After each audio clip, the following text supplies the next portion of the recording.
আলেম ওলামারা আমাদেরকে ঠকাইছে, আমাদেরকে হক থেকে বঞ্চিত করে এদেশে যারা হক প্রতিষ্ঠা করতে চায় সেই হক তো এদেশে কোনোদিনই প্রতিষ্ঠা হবে না।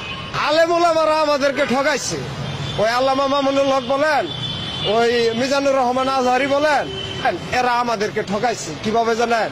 যে ওনারা বলে যে খেলাফত এদেশে প্রতিষ্ঠা করা হবে, হযরত উমর রাদিয়াল্লাহু আনহুর শাসন ব্যবস্থা বাংলাদেশে আনা হবে।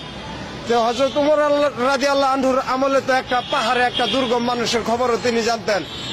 আর আমরা যে চোখের সামনে রিক্সা চালক নিপীড়িত হইতেছি, ওই আলেম ওলামারা তো একদিনও কয় না। আমাদেরকে হক থেকে বঞ্চিত করে এদেশে যারা হক প্রতিষ্ঠা করতে চায় সেই হক তো এদেশে কোনোদিনই প্রতিষ্ঠা হবে না। আল্লাহ পাক তো এই 2 নম্বরই পছন্দ করবে না। আলেম ওলামাদের দায়িত্ব ছিল যে আমরা রিক্সা চালক, আমাদের 60-70 বছর বয়স, আমাদের মানবাধিকার কি, আমাদের উপরে কি হক আছে, এই দেশে ইসলামের কি হক আছে আমাদের কাছে, আমরা এই রাষ্ট্রের কি হক পাই, এটা আমাদের চাইতে ওই আলেম ওলামারা ভালো জানে। কিন্তু ওনারাও আমাদেরকে সিস্টেমে ঠকাইতে আছে। সিস্টেমে ঠকায় আমাদের তো কোনো জায়গায় তারা স্থানই দিচ্ছে না। দালাভাবে ডাকতেছে, রিক্সাওয়ালার পোশাক দেন শরীরে, তারা কি কোনো সমাজে যায় দাঁড়াইতে পারে? আলেম ওলামারা কি এটা দেখে না?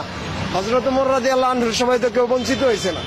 ওই খেলাফত যদি এই দেশে চলে তাহলে আমরা রিক্সাওয়ালারা বঞ্চিত কিভাবে হলাম? আল্লামা মামুনুল হক কি জানে না? ওনার মার্কা হইল রিক্সা। আল্লামা মামুনুল হকের মার্কা হইল কি? রিক্সা। এই রিক্সার চালক যে দুরবস্থা, এটা কি উনি জানে না? উনি আজ পর্যন্ত কোন একটা ওয়াজে বলছে যে আমাদের দেশে 70, 75, 80 বছর বয়স্ক একটা রিক্সা চালক, তাদের মানের অধিকার কি? আল্লাহ প্রদত্ত ভূমির কি অধিকার তারা পাইছে? তারা কি বলবে না? তারা তাদের হকের কথা বলতেছে, কিন্তু আমাদের যে হক এইটার কথা তারা বলতেছে না। আজকে এই কথা কইছি, হয়তো আলেম ওলামারা আমারে ধরতে পারে যে শালা তুই রিক্সাওয়ালা, এত বড় কথা কসামাগো হুজুরের নামে। ওই হুজুরকে আমরাও সম্মান করি, শ্রদ্ধা করি। আমরা দীর্ঘদিন আশায় ছিলাম যিনারা আল্লাহর কালামের সবকিছু জানে, এই কালাম থেকে যে আমাদেরকে বঞ্চিত করা হইতেছে, অবশ্যই তারা এই কথাটা বলবে। কিন্তু দুঃখের বিষয়, ওনারা আমাদের এই যানবাহনকে মার্কা হিসাবে তৈরি করতেছেন, কিন্তু আমাদের যে দুরবস্থা এ ব্যাপারে কোনো কিছুই বলতেছেন। আর কার কথা বলবো? আমি তো শেখ হাসিনা, খালেদা জিয়া, অমুক তুমুক কারো কথা বলি না। কেন? ওই নির্বাচনী ইশতেহার যখন আচরণবিধি ঘোষণা করে তখন কিন্তু নির্বাচন কমিশনই লিখে দেয় যে ভোটার আনা নেওয়া কয়টা রিক্সাওয়ালা করতে পারবো। তাহলে এটা কি ওই এমপি মহোদয়রা জানতো না?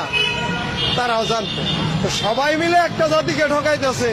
আমি একলা বলে কি এটা পার করতে পারবো? তারপরে আমার যতটুকু সম্ভব আমি বলতেই থাকবো। কেন? আলেম ওলামাদের উচিত যে আমাদের নিয়ে কথা বলা। আমরা হক বঞ্চিত, আমরা মৌলিক অধিকার বঞ্চিত, মানব অধিকার বঞ্চিত, রাষ্ট্রীয় সেবা বঞ্চিত, সমস্ত সুযোগ থেকে বঞ্চিত, কিন্তু তারা আমাদের কথা বলে না। তারা আমাদের কথা বলে না। এখন আমার কথা হলো, আমি আপনাদের মাধ্যমে কথাগুলো জাতির সামনে তুলে ধরতে চাই। আমি কারো উপরে অভিযোগ করতে চাই না, আমি কাউকে দোষারোপ করতে চাই না। যেহেতু দেশ নতুন ভাবে স্বাধীন হয়েছে, এই নতুন দেশ, নতুন স্বাধীনতা সবাই সমানভাবে ভোগ করবে। আমাদেরকে বাদ দেওয়ার যে পায়তারা করা হইতেছে, আশা করি জাতির সামনে এই পায়তারা দেশবাসী মেনে নেবে না। যেহেতু আমরা তাদের দুর্যোগের পাশে থাকি, সমস্ত দুর্যোগে আমরা তাদের পাশে ছিলাম। এই যে করোনার মধ্যে যে দুর্যোগটা ছিল, বাবার লাশ পোলায় ধরতে চাইছে না, আমরা কিন্তু হাসপাতালে নিয়ে গেছি।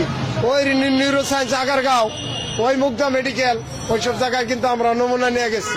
আমরা কিন্তু ডরাই না। জাতির এই যে বৃষ্টিতে তলায় যায়, আমরা ছাড়া কিন্তু কোনো ভরসা থাকে না। আমরা জাতির দুর্যোগে থাকি। অবশ্যই এই দেশবাসী আমাদেরকে বিপদগামী করবে না, কখনোই আমাদের দাবিগুলো পিছনে ঠেলবে। শেষ বার্তা কি আলেম ওলামাদের কাছে? তারা যদি এই রাষ্ট্র গঠন করতে চায় কি ভূমিকা রাখা উচিত? আমি আলেম ওলামাদের কাছে বলছি যে আমি একজন মুসলমান, আমি ইসলামী শাসন চাই, আল কোরআনের শাসন চাই। এটা আমার চাওয়া, এটা আমার ইমানি দায়িত্ব। কিন্তু আমি আলেম ওলামাদের কাছে বলছি, আমরা রিক্সা চালক, আমরা অধিকার বঞ্চিত। আমাদের মৌলিক অধিকার নিয়ে তারা যেন কথা বলে।